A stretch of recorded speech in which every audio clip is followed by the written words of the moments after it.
Oxirgi chiqqan oyoq kiyim menga juda ham yoqdi, Murat. Kim yaratdi? Bizning korxonadagi qizlar o'shalardan biri.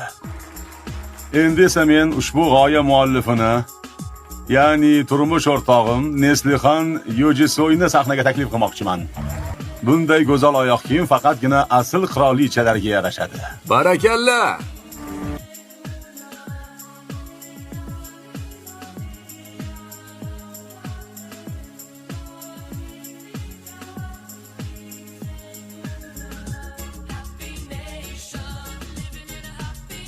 Nimayam derdim.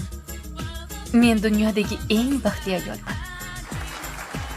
Sen bir oyoq kiyim yaratgan eding. O'shani namoyish so'ngida ommaga taqdim qilmoqchiman. Keyin senga olib kelmoqchiman. Buni Neslihan orzu qilgandi. Biz esa uning orzusini ro'yobga chiqardik. O'zing o'ylab ko'r. Axir birinchi marta birgalikda ish qilyapmiz. Men yaratgan Bunday oyoq kiyimlar faqat asl qirolichalargagina yarashadi.